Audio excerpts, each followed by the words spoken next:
it's Mo. The other day, I bought a new book. A few weeks before that, I bought another new book. And I've also received a few packages that have books. So I wanted to talk about why I don't buy new books and all the new books that I have bought since joining Booktube. So yes, I did purchase a couple of new books, which we will talk about in a minute, and I will also talk about the packages in a minute. But first off, I try not to buy new things at all. I try to lead a very secondhand life. I buy only used clothes. I don't buy any new clothes except like underwear, and if I do that, I buy it from sustainable companies. I try to buy sustainable things whenever I can. I buy recycled toilet paper where proceeds and money goes to making facilities in countries that don't have proper facilities. I try not to buy new things because there's so many new things in the world that we need a more cyclical economy. We need a more reuse, recycle, reduce economy. We do not need to be purchasing and consuming all these things all the time. I firmly 100% believe that. One of the issues that I have with not buying new books is that I'm a booktuber. I love books. My main hobby is books. My main outlet is Booktube. My main social media is about books. So I love books and I want to support authors and I want to support people who are writing books, which is partly why I have a Booktube, to support books and to support authors. But I don't want to buy new books all the time. That's my stance on buying books. I don't need to ever buy new books. I can always buy books secondhand, and that to me is a much more worthwhile endeavor than buying new books. That being said, there are some reasons that I have bought books over my time on Booktube, and we're going to talk about them right now. I have only bought a handful of books since joining Booktube. I joined Booktube in 2020, and since then I think I've only bought 5 new books total. That's books that I purchased with my money that are new, that did not come secondhand. So let's talk about the most recent book that I purchased brand new, which was Spring Garden by Tomoko Shibasaki, and this was translated by Polly Barton. I bought this as a souvenir. I was recently at Mitsuwa, which is a big Asian market up in northern New Jersey, up by Jersey City, which is right across the river from New York, and we went into a bookstore. I went into a bookstore not expecting there to be books in English, not expecting there to be translated works, and when there was, my husband encouraged me to buy one of them. Partly to support the bookstore, partly to support translated works. So I did purchase this one new, and I've already read this one and I really enjoyed it. You can see my feelings on it in my October wrap-up. Previous to that, I bought another new book, which is MacArthur's Bloody Butchers, Company G, 163rd Infantry Regiment in the Pacific War by Brian Bruce. I bought this one from the dreaded online place where you shouldn't buy books, but I just really got the urge to do it and I wanted to do it. I hope that wasn't the wrong thing to do. I hope that by purchasing this on that website, it encourages other people to purchase it just generally, and it shows, you know, whatever marketing numbers things show that people want to buy it. I bought this because Brian Bruce is a booktuber and I love his channel, Bookish, and I really wanted to support his work and I wanted to read his work because he's been working on it for a long time, and it was really interesting to see his process and to see the evolution of this book through Booktube, so I was glad to get my hands on it. Also, I had no idea it was so short, so that makes it so much the better. I did start this book. I only got about 14 pages in, so not very long, and then I did put it down, but it is nonfiction November right now, so maybe I'll be picking this one up again. So one of the reasons that I buy new books and have bought new books over the years is to support booktubers or to support people that I know writing books. My first new book purchase during my years in Booktube is Something Is Always Happening Somewhere, a novella by Kelly McClure. I follow Kelly McClure on Instagram, and I knew her very little bit in Brooklyn when we both lived in Brooklyn, and I was super excited to see that she wrote a horror novella, so I pre-ordered this book. It was my very first ever pre-order. Man, oh man, I've read this book and it is really good. I think about it all the time, but not in a good way because it terrified me. It's one of the most depressing, scary books that I've ever read. Scary because of like real life horror, and scary because of lack of hope and joy. But I would definitely highly recommend it if you're into that kind of thing and if you can handle that kind of thing. There's a lot of trigger warnings, so definitely trigger warnings, not the least of which is animal violence, which haunts me to this day. But I'm really happy that I pre-ordered it. I'm really happy that I read it. I will never read this book again because it's horrifying and it lives on in my mind, but that doesn't mean that you shouldn't pick it up. Another booktuber that I wanted to support and I got their book was The Lakeside Cemetery by Jess Haas. Jess Haas is one of my favorite booktubers. She hasn't made videos in a while, but I love her Jess the Book Freak channel, and I love to see her cat and I love to see her reading. So I was super happy to pick up this self-published work. I enjoyed this cozy mystery. I thought it was really interesting. I think as an author she will grow and she will be able to express her interesting ideas. I really enjoyed reading The Lakeside Cemetery, and I really liked where it was set and that it has service industry elements in it. Another book that I purchased since joining Booktube that was totally new was With Eager Hands, The Life of Elizabeth Coleman White. And this is a biography of Elizabeth White, whose father owned White's Bog, which was a cranberry facility in New Jersey, and Elizabeth White cultivated the first domesticated blueberry. So Elizabeth White is responsible for us having the blueberries that we have in the United States. I go to White's Bog all the time. We go to the Blueberry Fest every year. We love White's Bog. So I purchased this nonfiction book to read because I was super interested in it and super interested in her life. Even more so now that I've taken the tour of her house, which was fascinating to say the least. But also to support White's Bog. So some of the proceeds of this book goes to support White's Bog, which is a national park and something that I care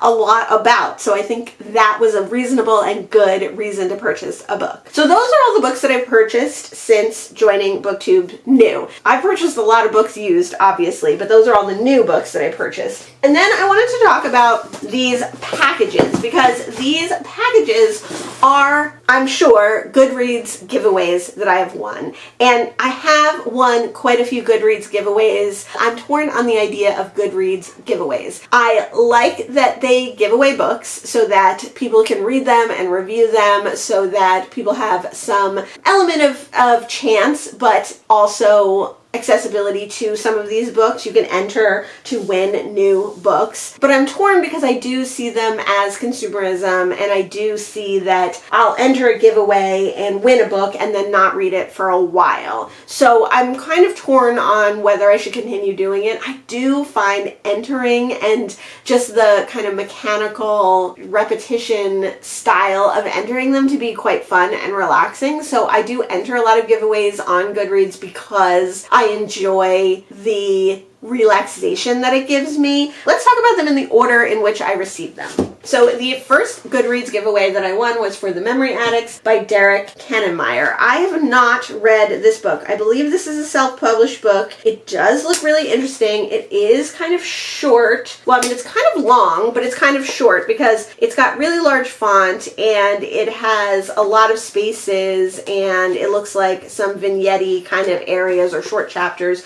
So I am super interested to read this one still, but I have not yet read it. Next, I won a proof copy of The Reformatory by Tananarive Due. I'm super interested to read Tananarive Due. This one is huge. It's like 800 pages. It's only 565 pages, so it's not as long as I thought. That's one of the reasons that I haven't read this chunky boy yet, but the other one is that I've heard a lot about it, and I know it is dealing with extremely difficult subject matter. It is speculative, but it also talks about real-life horrors, and I've just never been in the mood to submerge myself in this much real-life horrors just yet. My favorite book of the year last year was Hereafter by Amy Lynn. I won this beautiful copy, and this book is a nonfiction memoir of Amy Lynn's time after she unexpectedly lost her husband, and it's told in all these teeny tiny chapters and vignettes. This book made me sob pretty much cover to cover. It was so emotional. It was so rough to read, but it was so great. I loved it so much. I thought the writing was amazing. I thought the style was amazing. I thought the story was amazing. I was super happy to be like let into Amy Lynn's life a little bit.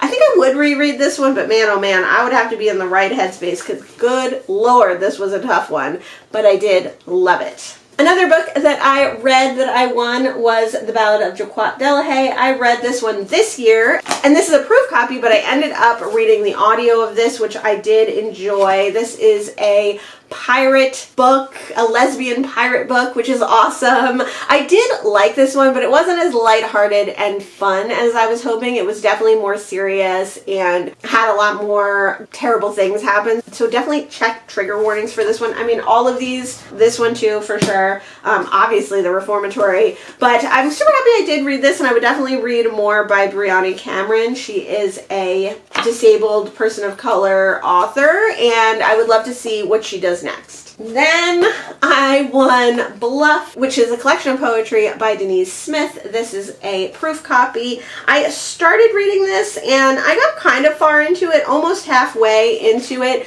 but I did stop and put this one down. I did DNF this one. So this is a DNF for now. I will definitely come back to it. I just found the poems to be quite heavy, and also they're very experimental. So not only do you have to be in the right mind for poetry, but you have to be in the right mind for experimental poetry. Poems like this, you have poems that are prose of a poem that's like this. So like fascinating, interesting stuff for sure. I was enjoying my time with it. None of the poems have really stuck out to me to be like new favorites or anything, and I needed to take a break with it, but I will come back to this at some point. The next book that I won in a giveaway was Curdle Creek by Yvonne Battle Felton, and I DNF'd this book as well. I don't know where my physical copy is. It's probably on my DNF shelf. I was super interested in this one because it is a horror written by a person of color, and it sounded really interesting, kind of about like a haunted town or a cultish nature of a town. But when I started reading it, I realized that it's very like puritanical, and something that I've discovered over the last couple of years is I really don't like puritanical stories. I really don't like puritanical writing. I don't like being in that area of time, and I don't like the way those books are written more often than not. So unfortunately, I got a little bit of the ways in on this. I started to read it physically and on audio, and I didn't like either, and I DNF'd it. And unfortunately, it's going to be a DNF forever. You will see a video of all my DNFs coming at some point, I'm sure. The next book is The American No, which is short stories by Rupert Everett. This is Rupert Everett, the actor, and he is well known for being queer, being in queer movies, but he's also known for being in other movies as well. I like Rupert Everett as an actor, although I don't know if he's like that nice of a person in real life, but I was interested to read these short stories, so I was happy to win this giveaway. I have not read this book yet, but I do plan on getting to it at some point. This one is kind of long as well, but it looks like, you know, the stories vary in size and also in style. So when I'm in the mood for short stories, I will give it a try.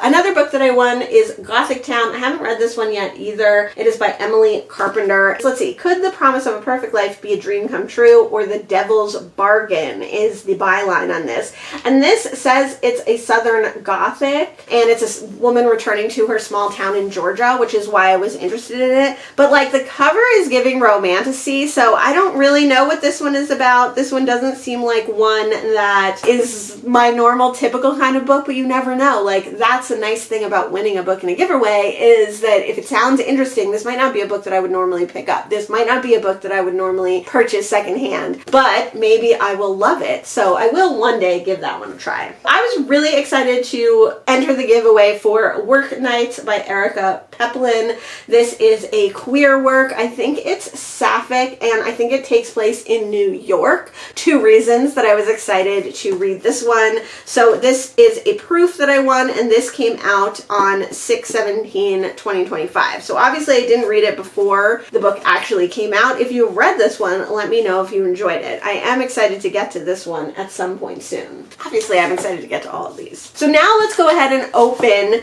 the new books that I got, if I can open them. One of these I know I won quite a while ago, and then it was never sent to me. It was never delivered. So I had to reach out to Goodreads, and I have to say that they did a stellar job. First of all, I got the notification that I won the giveaway. I went on to the Goodreads page to try and figure out what I was supposed to do, and they said contact the publisher, but there was no contact information. So I contacted Goodreads directly, and they contacted the publisher, got the book to me right away. I think I got the book like 2 days later after I reached out to them, and that book is Tricks of Fortune by Lena Chern. This is a speculative fiction, I think. I think it's kind of a cozy mystery. It says tarot reader extraordinaire Katie True gets embroiled in another local murder case with when her best friend becomes the prime suspect. Oh, I really like this book.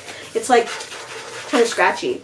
So I knew that this was the second in this series. I believe it's going to be a series. The first in the series is called Play the Fool, and I had entered the Goodreads giveaway for that as well. I entered for both of them. I entered for this one before I realized it was a series, but I'm super happy to have it. I think, you know, cozy mysteries like this, you can read out of order if you want to, and I was happy to win this giveaway. Maybe I'll read this one in December for Cloak and Dagger Christmas. This would be a good one for that. And then finally, like I said, I opened this package off screen. I got the paper, that's good. The newest book that I won was A Love Story from the End of the World by Joo-hye Kim. This is the author of City of Nightbirds, which I also wanted to read. This is a proof copy, and it says, from the acclaimed author of Beasts of a Little Land and City of Nightbirds, an exquisite globe-trotting story collection about humans in precarious balance with the natural world. So I love this cover. I thought it was really pretty. I like this font a lot. This is another one that I would love to get to right away. I've never read anything by this author. I've never read anything by most of the authors that I bought new or that I received in giveaways. So it's another good way to taste test authors as well. You don't have to invest as much time or effort or money to trying a new author, and you get to leave a review and you get to talk about the book either before you've read it or after you've read it or both, and promote the author and promote the publisher. So thank you so much to all the publishers. I haven't received any advanced reader copies yet, but I have